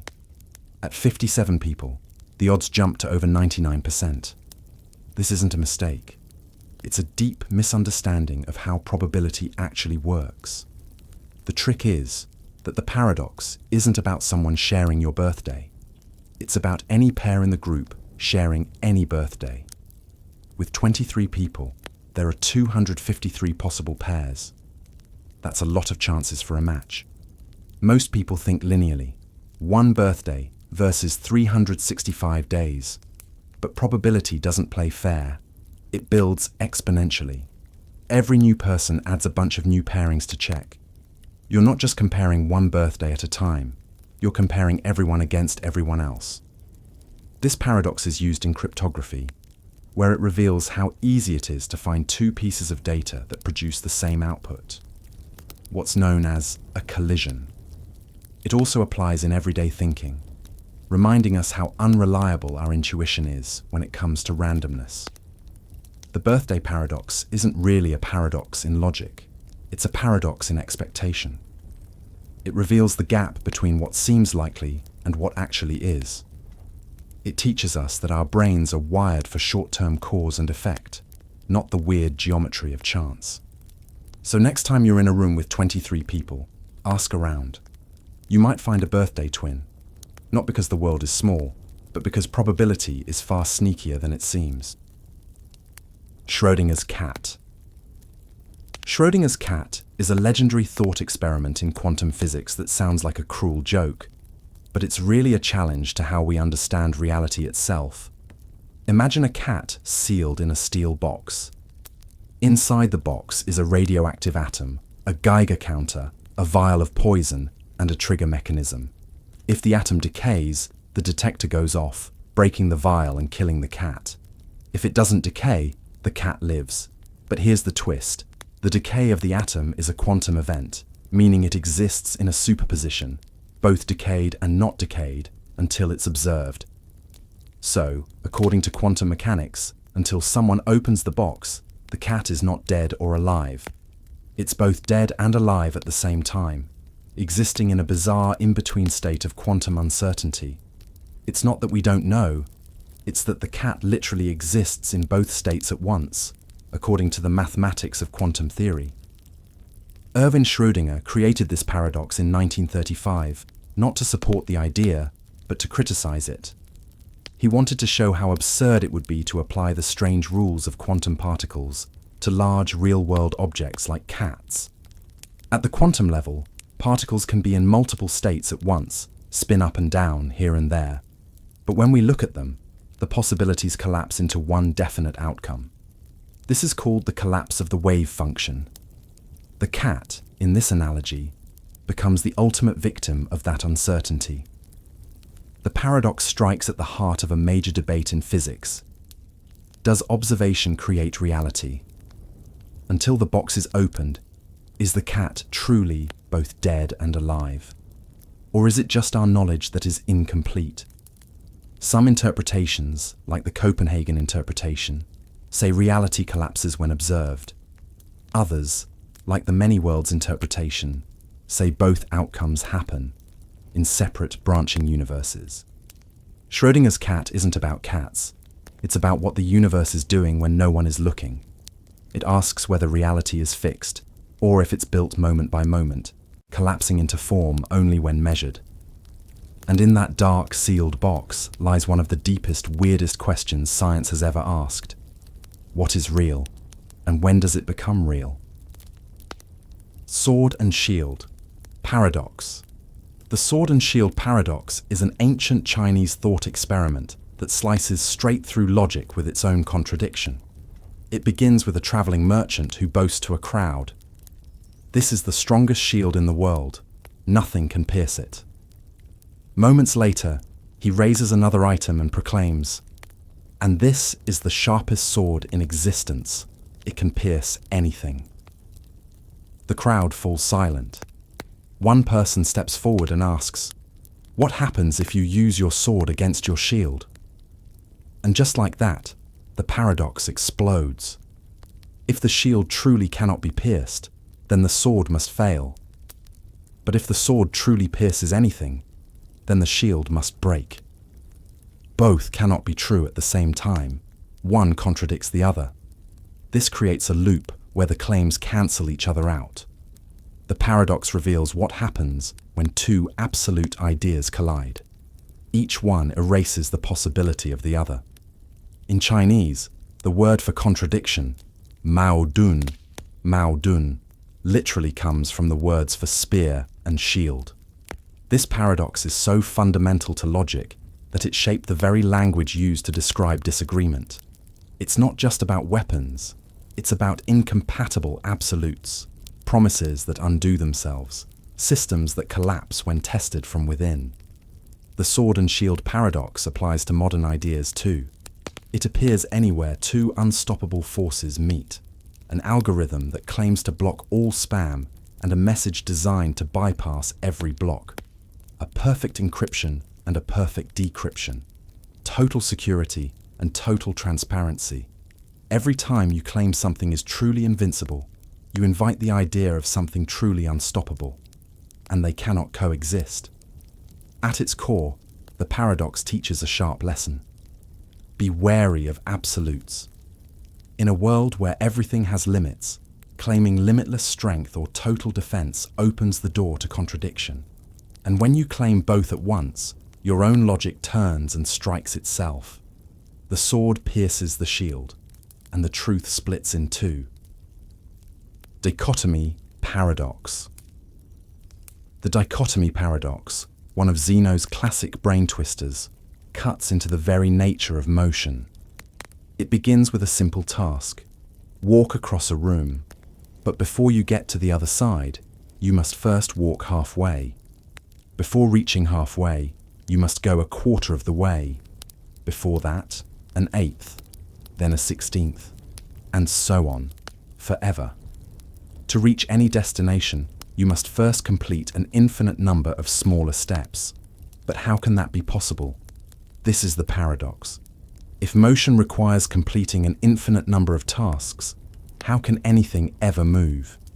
It seems that even taking a single step would require finishing an endless sequence of smaller and smaller distances. Each one takes time, no matter how small. So, by that logic, motion should be impossible. But we do move. We walk. We run. We cross rooms. So what's going on? Zeno's point wasn't to deny motion existed. He was showing that our concept of time and space might be flawed or incomplete.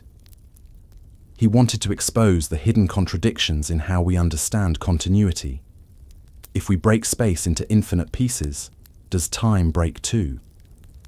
If each step requires time, then how can infinite steps happen in a finite amount of time? The resolution comes from calculus, which hadn't been invented in Zeno's time.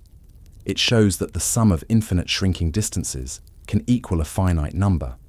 For example, 1/2 plus 1/4 plus 1/8 plus 1/16 adds up to 1. Even though the number of steps is infinite, the total distance is limited, and the time to complete them also finite. Infinity doesn't always mean endless. It can converge. But the paradox still haunts us. It shows that reality is not always what it seems, that even the act of walking hides infinite complexity. It challenges our intuition, forcing us to ask, is space continuous or made of indivisible chunks? Is time smooth or granular? And how can infinity exist in a world where things still happen? The Dichotomy Paradox doesn't stop motion. It reveals its mystery. It reminds us that even the most basic act, a single step, might contain infinite depth. Moore's Paradox. Moore's Paradox is a quiet bomb in the world of logic, a statement that isn't a contradiction, but feels like one the moment you say it. The classic form is simple. It's raining, but I don't believe that it's raining. Or, I went to the party, but I don't believe I went to the party. Grammatically, there's nothing wrong. Logically, both parts of the sentence can be true. Maybe it's raining, and maybe you don't believe it is. But the moment you say it out loud, it collapses. You sound insane. Why? Because saying something is true requires that you believe it's true. If you tell someone it's raining, you're claiming awareness of it. But if you then say you don't believe it, you're denying the awareness you just expressed. It's not logically false. It's epistemically absurd. Moore's paradox, named after philosopher G.E. Moore, doesn't expose a contradiction in facts. It exposes a contradiction between what you say and what it means to say it. It shows that belief isn't just a private state. It leaks into our language. When we make assertions, we're not just sharing information. We're signaling what we believe. You could technically say, it's raining, but I don't believe it, and still be describing a weird truth about yourself. Maybe you're in denial, or maybe you're delusional, but the moment you say it, the structure of conversation breaks. You create a self-defeating statement, not because it's false, but because it violates how belief and assertion work together. This paradox extends into ethics, memory, and self-awareness. Imagine saying, what I did was wrong, but I don't think it was wrong. Or, I forgot that I forgot. These aren't logical contradictions, but they create a fracture in how we use language to express belief, doubt, and self-knowledge. Moore's paradox shows us that language isn't just logic. It's a mirror of consciousness, and some sentences reflect cracks in that mirror. You can say them, but the moment you do, the meaning eats itself alive. Skolem's Paradox. Skolem's paradox is a deep and unsettling puzzle at the heart of mathematics and logic. It begins with something that seems impossible. How can an infinite structure contain only countable elements? More specifically, how can a theory that describes uncountably infinite sets be fully captured by a system that itself is countable? That's what Skolem's paradox forces us to confront. In set theory, specifically Zermelo-Fraenkel's set theory, ZF, the foundation of most modern mathematics, we can prove that uncountable sets exist. For example, the real numbers between 0 and 1 form an uncountable set. You can't list them all, not even with an infinite list. But here's where the paradox hits. Lowenheim's Skolem theorem says that if a set of first-order logical statements, like ZF, has any model, then it also has a countable model, a model where all elements can, in theory, be listed one by one. So ZF set theory, which proves the existence of uncountable sets, must have a model where all the elements are countable. That seems like a contradiction. How can a universe that contains uncountable sets be made entirely of countable pieces? Isn't that like proving the existence of something that can't possibly exist in your own world? But here's the subtle twist. Countable from the outside doesn't mean countable from the inside. To us, outside the model, we can see that all the elements of the model can be listed. But inside the model, the set that represents the real numbers still behaves as uncountable. There's no list within the model that captures all of them, even if from the outside we know such a list exists. It's a paradox of perspective. Skolem's paradox doesn't reveal a contradiction in logic. It reveals a crack between internal truth and external description. It shows that the language we use to describe mathematical reality has limits, and that models can faithfully simulate infinities they don't actually contain, at least from our viewpoint.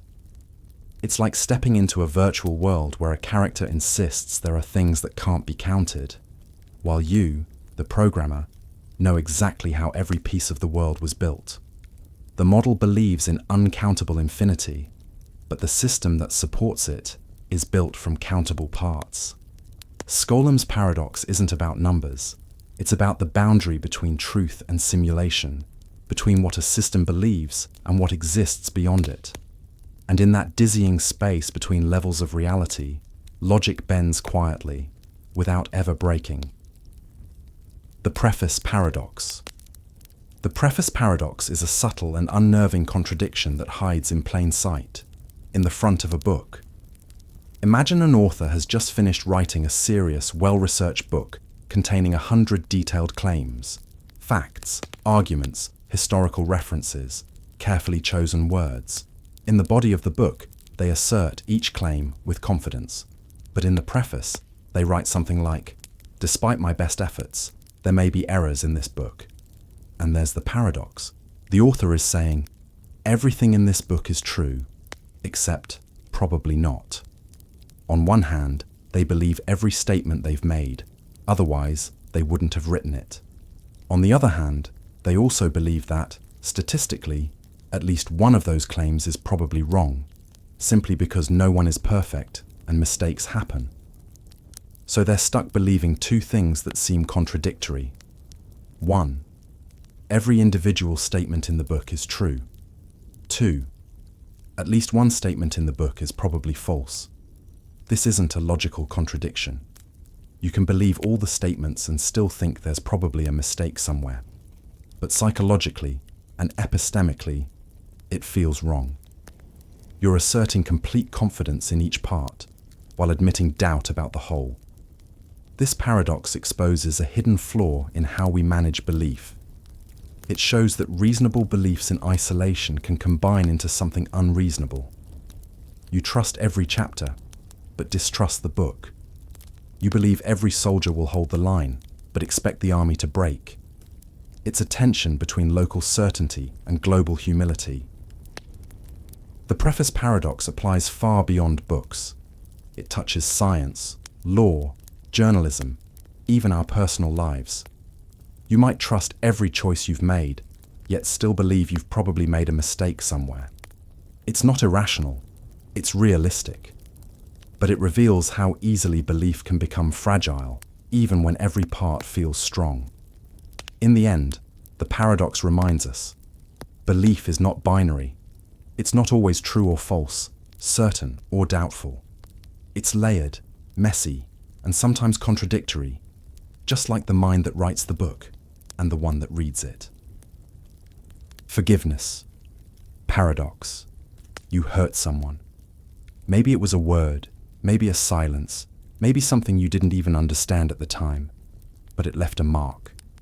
guilt begins to grow inside you like something alive. And one day, you ask for forgiveness.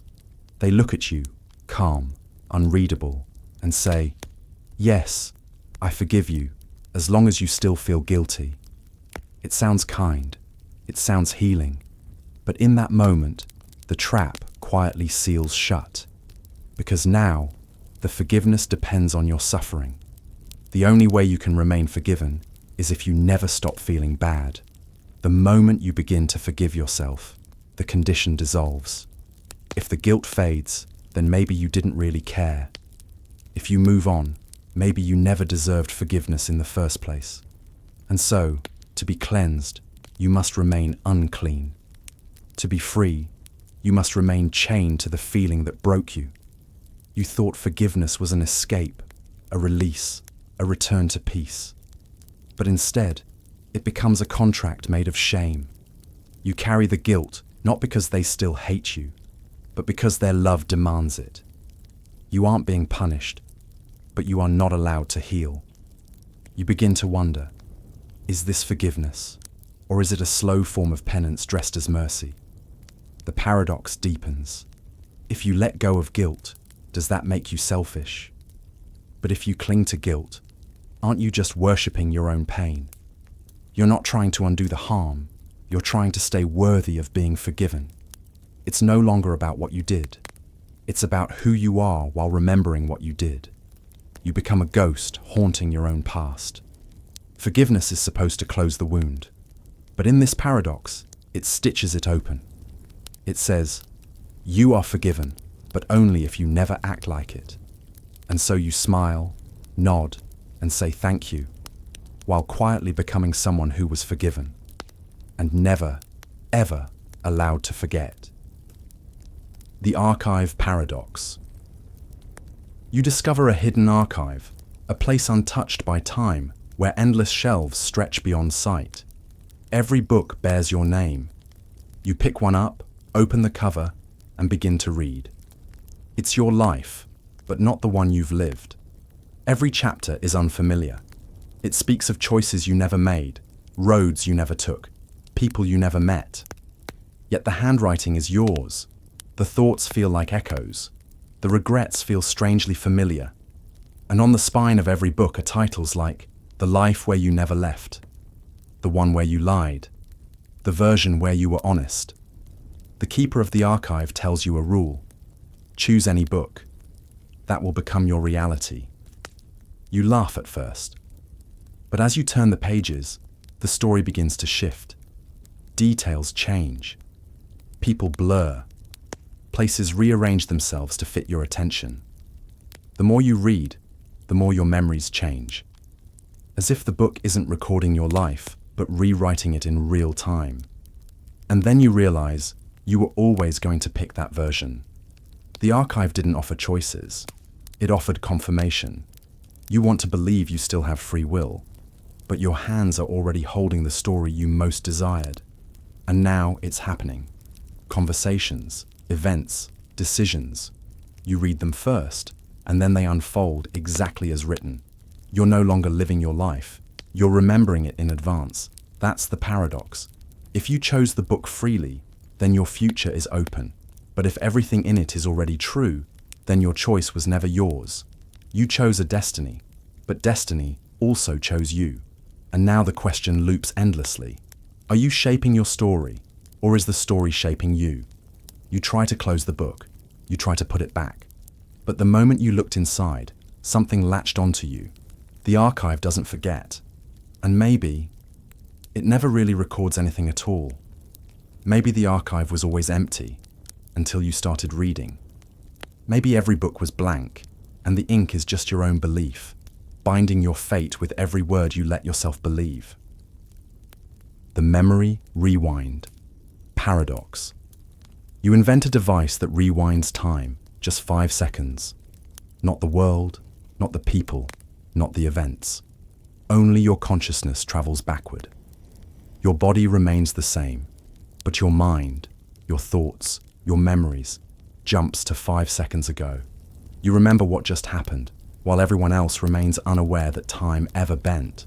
At first, It feels like a cheat code. You dodge accidents. You say the perfect thing. You undo mistakes before they exist. Every wrong moment becomes practice. Every second becomes rehearsed. But the power is addictive. You begin to use it more. A conversation you didn't like, rewind. A slip of the tongue, rewind. A glance you didn't return, rewind. You start living in loops, the same 5 seconds over and over, sculpting reality into perfection. But no one notices. No one sees you age. No one knows you've spent years inside this single minute. Eventually you realize you've relived the same moment so many times that you remember it more clearly than your own childhood. You can recite it like scripture, but you've stopped living. You've stopped choosing.